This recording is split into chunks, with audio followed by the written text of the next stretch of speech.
On the AA tour about drunken history, Drunken History to AA, we start here at Reinschwenner's Malm Gård from 1670. But that is not the real starting point of our tour. It is here at the alcohol hospital, Maria Sjukhus, which today is called Capio Vård Central.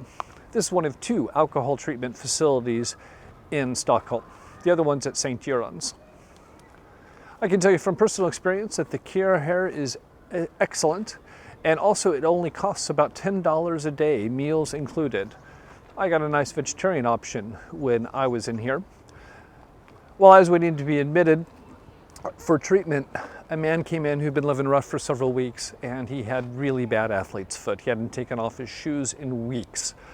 And he was drunk as a skunk. He takes off his shoes. It stinks so bad in the admitting room, and I mean bad, like peeling paint off the walls, that the nurses had to open up every single window all around, and you could hardly breathe.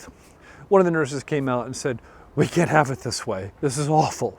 Later on, he was my roommate. Another roommate that I had while I was waiting, or while I was being treated here, had been admitted 26 times in 12 months and was quite proud of the fact that he'd done that. But these two guys were really good motivation for me to get sober in 2009 and to stay sober so that I didn't have to come back here. There's lots of interesting stories about this place, which we'll go over on the tour. But one thing that I wanted to allude to is this hospital, back in the 1930s, is responsible for some extremely important legislation we have about health and safety and about hospital care and how it's regulated.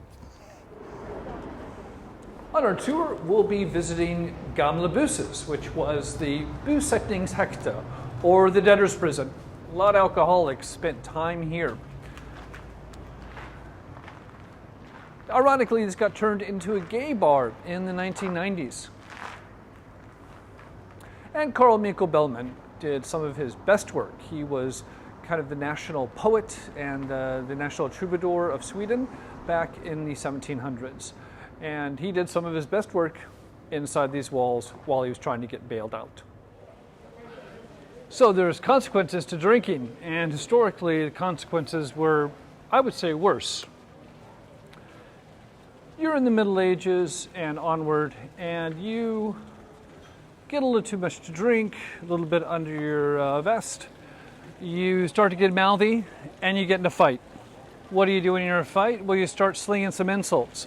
Middle Ages, that could lead to a hefty fine.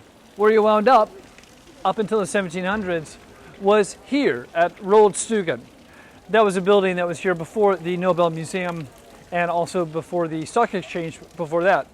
It was a serious crime to be insulting somebody, and in our tour about drunken history, you can find out some of the most foul ways to insult somebody in the Middle Ages.